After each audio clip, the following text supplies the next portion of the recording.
Unconscious state of mind లో పడిపోయింది. ఇప్పుడు ప్రస్తుతం హాస్పిటల్ కి తరలించారు. మరి ప్రస్తుతం అపస్మారక స్థితిలో సింగర్ కల్పన ఉన్నారు. మరి నిజాంపేట్ రోడ్డులో ఒక విల్లాలో ఉంటున్న కల్పన ఆత్మహత్యకు ఎందుకు ప్రయత్నించారన్న దానిపైన కూడా అస్సలు పోలీసులకు ఏమాత్రం క్లారిటీ రావట్లేదు. మరి ఆత్మహత్య చేసుకున్నదన్న దానిపైన ఇన్ఫర్మేషన్ ఎవరిచ్చుంటారు, అసలు కల్పన ఎవరితో కలిసి ఆ నిజాంపేట్ హౌస్ లో ఉంటున్నారు, అది ఫ్యామిలీతో ఉంటున్నారా లేదా అలా అంత తీవ్రమైన డిసిషన్ తీసుకోవడానికి గల కారణాలు ఏంటి అని చెప్పి కూడా తీవ్ర స్థాయిలో పోలీసులు విచారణ చేపడుతున్నారు. డాక్టర్స్ కూడా ఏమీ తేల్చలేని స్థితిలో ఇప్పుడు కల్పన ప్రస్తుతం అన్కాన్షియస్ స్టేట్ ఆఫ్ మైండ్ లో ఉంది. దీని గురించి మరింత సమాచారం అందివ్వడానికి మా ప్రతినిధి శ్రీపాల్ లైన్ లో ఉన్నారు. ఎస్ శ్రీపాల్, చెప్పండి, అసలు ఏమైంది? సింగర్ కల్పన సూసైడ్ అటెంప్ట్ ఎందుకు చేసుకున్నారు, దీనికి గల కారణాలు ఏమై ఉంటుంది, అసలు దీని గురించి పూర్తి అప్డేట్స్ ఏంటి శ్రీపాల్? ఈరోజైతే ప్రముఖ సింగర్ కల్పన ఆత్మహత్య చేయడం జరిగింది. ఇది పోలీసులకు ఒక ఫోన్ కాల్ రావడం వల్ల వాళ్ళు వెళ్లి చూస్తే ఈమె అన్కాన్షియస్ ఉంది, అంటే నిద్ర మాత్రలు మింగి. ఒక్క నిమిషం శ్రీపాల్ గారు, ఒక్క నిమిషం ఆగండి. ఎస్, అయితే పోలీస్ వాళ్ళు కూడా డోర్లు బద్దలు కొట్టుకుంటూ వెళ్తున్నారు. అసలు ఏమైంది? సింగర్ కల్పన కూడా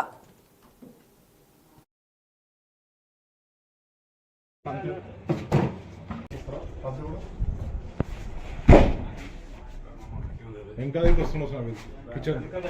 కిచెన్ వస్తుంది.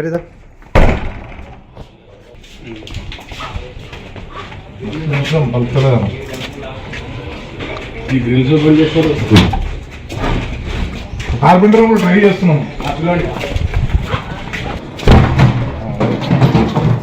ఎప్పుడే వస్తుంది అంతే.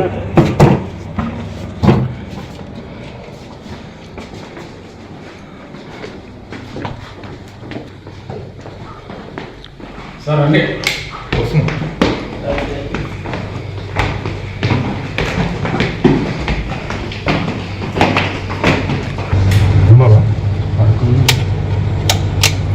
మేడం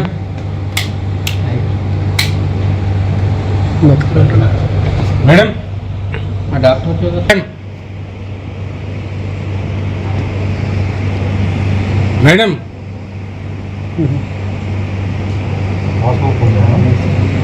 అంబులెన్స్ ఫోన్ చేయండి సార్. మేడం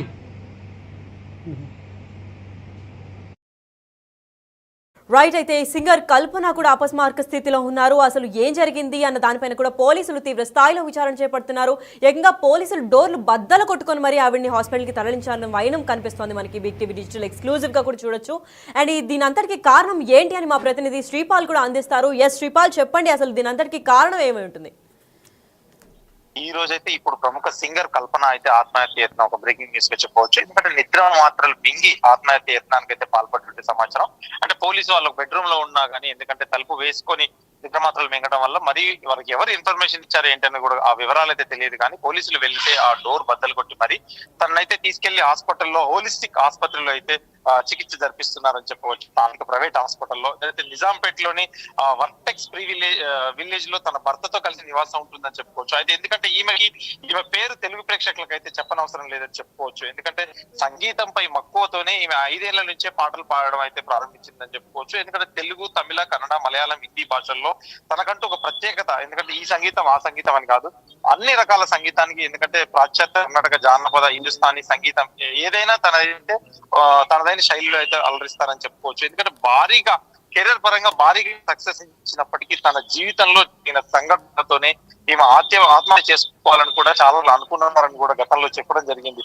అయితే ఎందుకంటే ఈమె చాలా విషయాలు, ఎందుకంటే సినీ కెరీర్ ప్రారంభం నుంచే వాళ్ళనే మొదలైనప్పటికీ ఆమె తమిళంలో కూడా 3.5 ఏళ్లకి నటించడం తెలియజేస్తుంది. ఎందుకంటే సినిమా షూటింగ్ లకు వాడే లైటింగ్ ఇబ్బంది కారణంగానే గతంలో ఈమె నటించడం కూడా మానేయడం జరిగింది. ఆ తర్వాత సింగర్ గా చాలా పాపులర్ అయ్యి ఆ తర్వాత వీళ్ళైతే ప్రాబ్లం అయితే జరిగింది జీవితంలో. అనుకోని సంఘటనలతో కూడా, ఎందుకంటే చాలా సార్లు ఈమె గతంలో ఏ ఇంటర్వ్యూలో చూసినా గానీ ఆత్మహత్య చేసుకోవాలని అనుకున్నాను, నేను 25 ఏళ్లుగా పాటలు పాడుతున్నాను, ఎన్నో వేధింపుల అనంతరం కూడా నేను 2010లో కూడా తను వివాహ బంధానికి అయితే ముగింపు కలిపి మళ్ళీ ఇప్పుడు కలిసి వేరే అతనితో అయితే ఉండడం జరుగుతుంది. ఎందుకంటే ఆత్మహత్య చేసుకోవడానికి పుట్టావా అని చెప్పేసి కూడా గతంలో పెద్ద సింగర్ చిత్రమ్మ అని అంటాము, తనైతే ఈమెను మోటివేట్ చేసి చాలా సార్లు ఈమెను సేవ్ చేసినట్టు కనిపిస్తుంది. కానీ ఇప్పుడు అనుకోకుండా ఈ టాబ్లెట్లు, నిద్ర మాత్రలు మింగడం వల్ల అపస్మారక స్థితిలో వెళ్ళి, అంటే ఆ ఫోన్ ఎవరు చేశారు, పోలీసులు అయితే మరి నిజానికి ఒక డోర్ బద్దలు కట్టుకొని దగ్గరలో హాస్పిటల్ అయితే చేర్పించడం జరిగిందని చెప్పుకోవచ్చు. లక్ష్మి, రైట్. మరి శ్రీపాల్ ఇప్పటికే అంటే ఇప్పుడు పరిస్థితి ఎలా ఉంది, ఎవరు తీసుకెళ్లారన్న దానిపైన క్లారిటీ రావట్లేదు కాబట్టి మరి ఆ ఇంట్లో హస్బెండ్ లేదా ఇంకెవరైనా ఉన్నారా, వాళ్ళు ఏ విధంగా స్పందిస్తున్నారు? ఇప్పటికైతే ప్రస్తుతానికి దగ్గరలో ఉన్న నిజాంపేట హాస్పిటల్లో అయితే పోలీసులే చేర్పించడం జరిగింది. వాళ్ళ బంధువులు కావచ్చు, వాళ్ళకి ఎవరైతే ఖచ్చితంగా వివరాలు అయితే తెలియడం లేదు, వాళ్ళ ఫోన్ కూడా అందుబాటులోకి అయితే రావడం లేదు.